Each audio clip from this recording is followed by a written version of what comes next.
YS Jaganmohan Reddy గారు 2.0 చూపిస్తా, 30 ఏళ్ళ అధికారం నాదే, ఎవడో నా వెంట్రుక కూడా పేకలేడు, అందరి బట్టలోడ తీస్తా, ఏ ఒక్కడిని విడిచిపెట్టనని చెప్పి మాట్లాడినటువంటి జగన్మోహన్ రెడ్డి గారు ఈరోజు అసెంబ్లీకి వెళ్ళి పట్టుమని ఒక 10 నిమిషాలు కూడా అక్కడ లేరు. ఇంకేంటి ఎందుకయ్యా బయటకు వచ్చేసారని అడిగితే నాకు ప్రతిపక్షం హోదా ఇవ్వట్లా, ప్రతిపక్షం ఇస్తేనే నేను అసెంబ్లీలో ఉంటా, లేదంటే ఉండను అని చెప్పి వాకౌట్ చేసి బయటకు వచ్చేసారు. అయ్యా జగన్మోహన్ రెడ్డి గారు నిన్నటి వరకు విస్తృత స్థాయిలో కూటమి ప్రభుత్వం మీద విమర్శలు చేశారే, ఎవరిని విడిచిపెట్టనన్నారే, రైతుల కోసం ధర్నాలు చేసామన్నారే, కరెంటు ఛార్జీలు పెరిగాయని చెప్పి ధర్నాలు చేసామన్నారే, ప్రతి దానికోసం మేము పోరాడతామని చెప్పిన మీరు ఈ రోజున అసెంబ్లీలో కూటమి ప్రభుత్వం సంబంధించిన సభ్యులందరూ మీ ఎదురుగా ఉన్నప్పుడు మీరు ధీటుగా ప్రశ్నించాల్సింది పోయి ఈ రోజున మళ్ళీ బయటకు వచ్చి నాకు ప్రతిపక్షం ఇవ్వాలా, ప్రతిపక్షం వస్తే అక్కడ ఉండేవాడిని, నాకు ప్రతిపక్షం ఇవ్వకుండా పక్కన పెట్టేశారు, ఈ మాత్రం దానికి నేను అసెంబ్లీకి వెళ్ళనా, ఆ మాత్రం దానికి అక్కడ అసెంబ్లీతో వాళ్ళతో మాట్లాడాల్సినంత అవసరం ఏంటి, ఇక్కడే చక్కగా మీటింగ్ పెట్టుకుంటా కూటమి సభ్యులు అక్కడ ఏమైతే అడుగుతారో ఇక్కడ 4 గోళ్ల మధ్య కూర్చొని ప్రెస్ వాళ్ళని పిలిపించుకొని ప్రెస్ వాళ్ళ ద్వారా నా యొక్క ప్రతి విషయాన్ని ప్రజలు తెలియపరుస్తారని చెప్పి జగన్మోహన్ రెడ్డి మాట్లాడడం ఎంతవరకు కరెక్ట్ అంటారు? ఒకసారి మీరే చెప్పండి. ఎందుకంటే అసెంబ్లీ అనేది ఇరుపక్షాల వాదన, గతంలో ఏం జరిగినాయి, ఇప్పుడు ఏం జరుగుతూ ఉన్నాయి, ప్రజలకి ఎలాంటి పరిపాలన అందించాలి, ఒకవేళ పరిపాలన అందించేటప్పుడు ఏ రూపాయిని ఎలా ఖర్చు పెట్టాలి, ఎంత ఖర్చు పెట్టారు, ఎంత ఖర్చు పెట్టబోతా ఉన్నారు, రాబోయే రోజుల్లో అప్పు ఎంత ఉంది, గతంలో అప్పు ఎంత ఉంది, రాబోయే రోజుల్లో ఆ అప్పుని ఎలా తీర్చాలి, ఇలా ప్రతి అంశం గురించి పిన్ టు పిన్ వెరిఫికేషన్ చేసుకోవచ్చు, పిన్ టు పిన్ చర్చించుకోవచ్చు. ప్రతి విషయం ప్రజలు కూడా తెలుసుకుంటారు. ఓహో జగన్మోహన్ రెడ్డి గత 5 సంవత్సరాలు ఇది చేశాడా, జగన్మోహన్ రెడ్డి ఎలా చేశాడని చెప్పి ఒక అసెంబ్లీలోనే ప్రతి విషయం బయటపడుద్ది. ఇప్పుడు కూటమి సభ్యులు 14 లక్షల కోట్ల రూపాయలు జగన్మోహన్ రెడ్డి అప్పులు చేశాడని చెప్పి ఒక విషయాన్ని వెల్లడించారు. దానికి ధీటుగా జగన్మోహన్ రెడ్డి ఈ రోజున మేము అన్ని ఎక్కడ అప్పులు చేసామని బయట మాట్లాడుతున్నాడు కదా. అదే అసెంబ్లీలో కూటమి సభ్యులు ఎదురుగా మైకేస్తారు, ప్రతి ఒక్కరికి అవకాశం ఉంటుంది. నీకు ఇచ్చిన టైంలో నేను 14 లక్షల కోట్ల అప్పు రూపాయలు నేను చేయలే, ఇదిగో నేను చేసింది ఇది, నేను చెందింది ఇది అని చెప్పి ప్రతి విషయాన్ని అసెంబ్లీలో మాట్లాడితే నీ యొక్క హైక్ పెరిగేది కదా. ఈరోజు నా ప్రజల్లో కూడా నీకు సానుభూతి పెరిగేది కదా. ఈరోజు నువ్వు రైతుల కోసం ధర్నా అని చెప్పి గుంటూరులో అక్కడ చేసినటువంటి హడావుడి ఏంటయ్యా జగన్మోహన్ రెడ్డి గారు మొన్న మిర్చి రైతులకి అండగా ఉంటానని చెప్పి, మిర్చి రైతులకి ఆదుకుంటానని చెప్పి నువ్వు వెళ్ళినటువంటి నువ్వు ఈ రోజున అక్కడ మిర్చి రైతులకు సంబంధించి అత్యంత దారుణంగా వ్యవహరించావు, అక్కడ దౌర్జన్యం చేసి ఒక రకంగా చెప్పాలంటే ఆ మిర్చి టిక్కీలు అంటే అట్లన్నింటినీ సర్వనాశనం చేసి ఒక రైతు దగ్గర నుంచి 14 టిక్కీలు దొంగతనం చేశారు. ఇదేనా మీరు నేర్చుకునేది? ప్రజాస్వామ్యంలో ఉన్నామంటే ఇలా దొంగతనాలు చేయాలి, ధర్నాల పేరుతో ఇలా దోచుకోవాలని చెప్పి ఒక నినాదం సృష్టించడం కోసమా?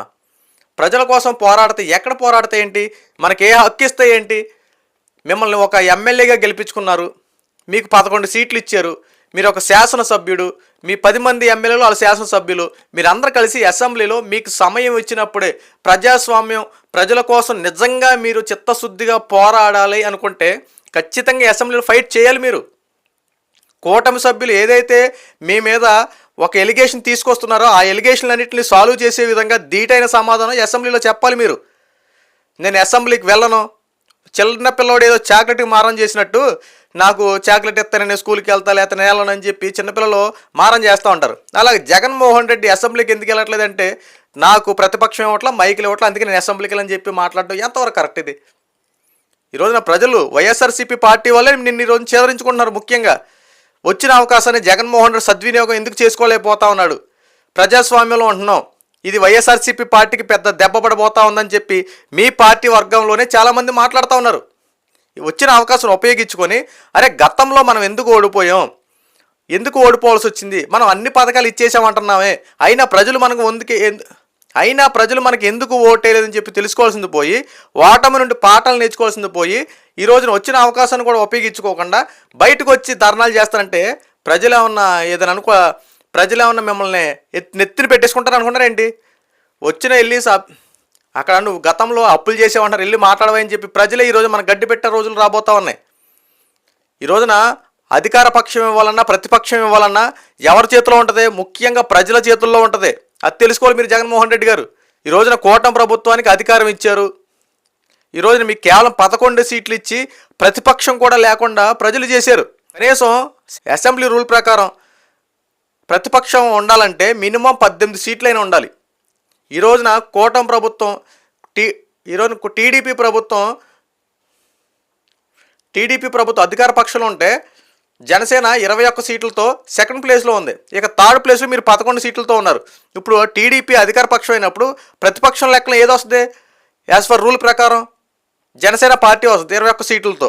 ఇప్పుడు జనసేన పార్టీ పవన్ కళ్యాణ్ గారు చేసేటువంటి విధానాలు ఏంటి? ఒక పక్కన అధికార పక్షంలో ఉంటూ చంద్రబాబు నాయుడు గారు ఏమైనా తప్పు చేసినా, కూటమి సభ్యులు ఏదైనా తప్పు చేసినా ప్రతిపక్ష హోదా పాత్ర కూడా పవన్ కళ్యాణ్ గారు చేస్తూ ఉన్నారు. ఒక పక్కన ప్రశ్నిస్తూ ఉన్నారు, ఒక పక్కన పనులు చేపించేలా చేస్తూ ఉన్నారు. అధికారంలో ఉన్నాం, అధికారం ఒక్కటే కాదు, ప్రజలకు సమస్య వచ్చినా పోరాడే విధంగా జనసేన సిద్ధాంతం ఏదైతే ఉందో ఆ జనసేన సిద్ధాంతాలకు ఈరోజున ప్రతిపక్ష పాత్ర కూడా పోషించుకుంటూ అధికార పక్షంలో ఉంటూ అధికారాన్ని దుర్వినియోగం చేసుకోకుండా సద్వినియోగం చేసుకుంటూ ప్రతి విషయాన్ని రోజున పవన్ కళ్యాణ్ గారు చిత్తశుద్ధితో చేస్తూ ఉన్నారు. అయ్యా జగన్మోహన్ రెడ్డి గారు నాకు ప్రతిపక్షం ఇవ్వట్లా కావాలని చెప్పి చేస్తున్నారంటాం మీకు అది సమంజసం కాదు సార్. ఎందుకంటే మనం ప్రజాస్వామ్యంలో ఉన్నాం, ప్రజలు ఓట్లు వేస్తేనే మనం గెలిచేది.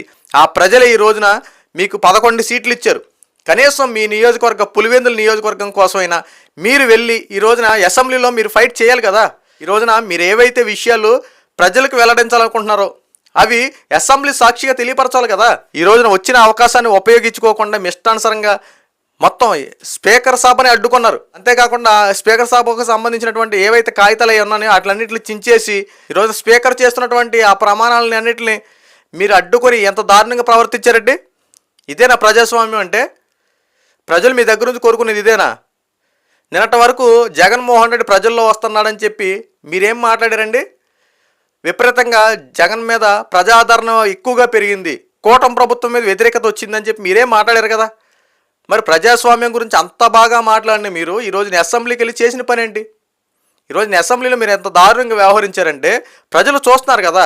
ఏ రకంగా మీకు మళ్ళీ ప్రజాదరణ పెరిగిందని చెప్పి మాట్లాడతారు?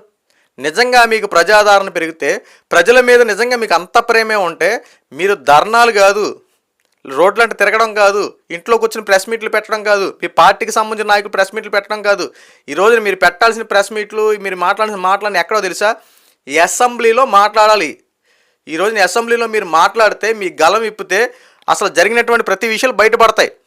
మీ మీద ఒక పక్కన అవినీతి ఆరోపణలు వస్తూ ఉన్నాయి, అనేక సేవకుల్లో అవినీతి జరిగినాయని చెప్పి మీ ప్రభుత్వం మీద కొన్ని ఎలిగేషన్స్ ఈరోజు కూటమి ప్రభుత్వం చేస్తూ ఉంది.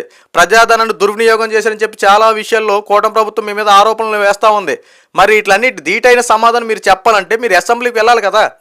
నేను అసెంబ్లీకి వెళ్ళను, ఇంట్లో కూర్చుంటా, ప్రెస్ మీట్ పెడతానంటే ఇది ఎంతవరకు కరెక్ట్ జగన్మోహన్ రెడ్డి గారు? కేవలం ఆంధ్ర రాష్ట్ర ప్రజల కోసమైనా, లేదంటే మీ పార్టీ కోసమైనా, ముఖ్యంగా మీ వైఎస్ఆర్సీపీ పార్టీని కాపాడుకోవాలన్నా, మీ వైఎస్ఆర్సీపీ పార్టీలో కనీసం మీ మీద వ్యతిరేకత రాకుండా ఉండాలి అన్నా, జగన్మోహన్ రెడ్డి అంటే కనీసం మాట మీద నిలబడతాడని చెప్పి అనిపించుకోవడం కోసమైనా మీరు ఖచ్చితంగా రేపైనా అసెంబ్లీకి వెళ్లాల్సిందే. ఈ నెల 24 నుంచి స్టార్ట్ అవబోయే ఈ నెల 25 ఇప్పుడు జరగబోతున్న అసెంబ్లీ బడ్జెట్ సమావేశాలు ఖచ్చితంగా జగన్మోహన్ రెడ్డి అటెండ్ అవ్వాల్సిందే.